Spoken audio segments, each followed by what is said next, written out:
Morning traders, and this is your Dow Jones day trade setup for today. So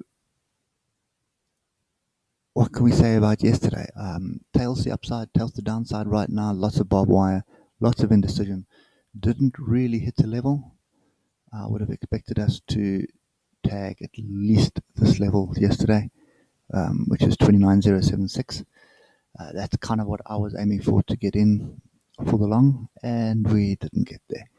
We've ended up with a daily pin bar, but the previous 2 days, the previous 3 days, this was public holiday, so that doesn't count. So the last 2 days of last week, we ended up with that range bar. And we broke through the range. We're now back in that range, which is something like that. And now we are currently rallying at the moment for whatever reason. So yeah, I think if you look at the 3 hour, we did have a grouping of our oscillators, but we really didn't pick up a level. I think the only level I can see is pretty much that inside bar there, which is pretty much a gap, and you can see that's exactly what we tagged. No, not quite.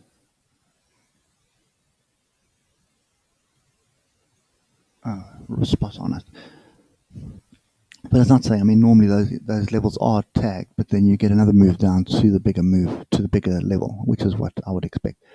But I think the key thing right now is that we're currently above this level here, 29,276. So that in itself is a pretty interesting scenario, because that basically means that if we can hold that level, then we've got some structure. Okay. So the other thing you want to do here is, that's our current trend line there. There's that trend line, and if I go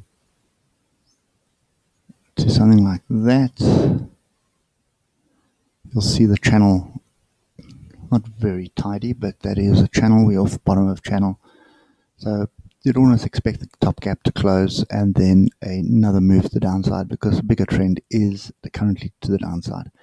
But if we stay below the moving averages at the moment, that would indicate that we have some structure forming for continuation to the downside. If we get above it, then it's just this backwards and forth above the moving average is just going to continue. Okay, so looking at the hour, you can see we have a fairly strong move to the upside at the moment. Oscillators are not looking very positive at the moment. Volumes are very low right now, so it's not something that I want to get involved in. But look at all the moving averages grouping here. So if we can just sort of hover in this area and maintain that for an hour or two, that would probably interest me in looking for a move to the top of the channel, or at least the gap close. A break of this channel or a break of this top trend line is really going to get me excited, because that is going to indicate a fairly strong move to the upside. Okay, so I am looking for longs. Pretty much not at the moment. Would like to see a pullback, either a double bottom or a higher low, which would then help me make my decision to get into the trade. Right now, I think we're pretty much all over the place, so there's nothing really that we can utilize at the moment for a long. So the 12 minutes, you can see we did move the downside. We did have a pullback there, and then we basically continued on our move up. Wasn't something that I was paying attention to that late at night. That's still a good 190 odd points at the moment. So it would have been a relatively good trade. Anyway, today is what we're looking for. So we'll wait for some kind of a pullback, some structure, and then we're looking at long again.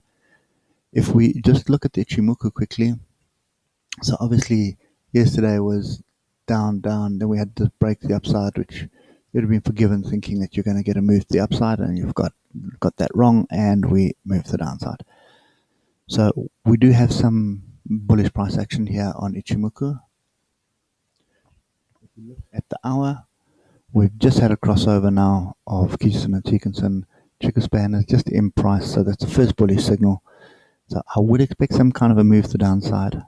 I'm looking for a pullback. And something like that would be really interesting. If we can get back to Kijinson, that would be a relatively good pullback. I'd like to see a double bottom.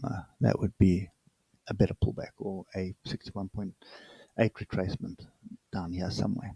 Okay, and that would be an indication for me to get in long. 4 hour is a different story. Okay, so we've got tails to top, tails to bottom, big up, big down, big up, big down, big confusion. We're bouncing off the cloud, which is a good indication. But the fact that we've got this death cross here of Kijinson and Tekinson, that in itself is not a positive sign. A Chiggers band is below price as well, which is also not a positive sign. So if mixed signals on the 4 hour, I'd like to see the pullback, and then I'd like to see the crossover. If we do get this crossover above the cloud, I'm going to be all over this with some pretty strong longs to the upside. So we're going to have to be patient with this one and just wait it out and see what happens. And the daily, we're bouncing off Tekinson at the moment, so nice big pin bar on the daily, but these other tails sort of concern me.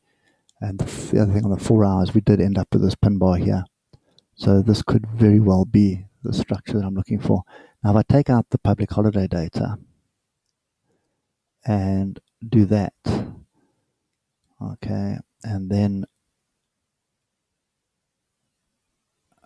that was the triangle. And now move that down there. There is my channel at the moment. Okay, and that's kind of the structure that I would look at right now. Okay, so summary, I'm looking for some kind of a pullback. Just get back to level here. So I'm really looking for some kind of a pullback during the European session, I would assume. Maybe even at the open. You need to keep this. That's not the close. The close is here. So that's the real close. That's the futures close out. But this is the area that I'd like to see us come back to. 29,253. If we can get that, that would also set up a head and shoulders, inverse head and shoulders. So here would be your shoulder, here's your head, and there's your shoulder. That would be some really classic textbook head and shoulder structure. And then what we'd be looking for is a break above the level that we're at now, which will be 29,338. Call it 29,340. That's the area that you're looking for a break above. Okay. No reason to jump into this just yet. Looking at the oscillators, there's going to be some kind of a pullback. V reversals are rare, and this is a V reversal at the moment. So we want to see some pullback, a high low, and then some structure. Then your first target's going to be top of range gap close, and which is also going to break that trend line. If we just put this trend line in here, so that one there.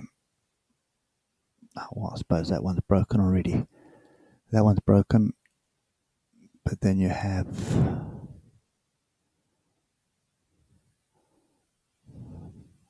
this trend line here,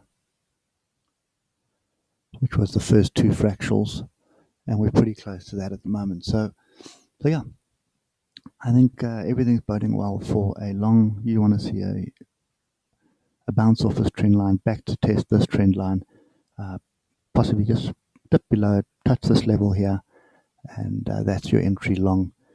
I would go with a smallish position at the moment with a wide stop down below the low of yesterday, and then as soon as we start getting the structure, we sort of break through here, pull back, add to my position, and then just keep adding until we get our target close, provided it doesn't happen in one 5-minute bar like it can do. Anyway, that's it for me today. Hope it helps, and we'll catch up with you later. Cheers for now.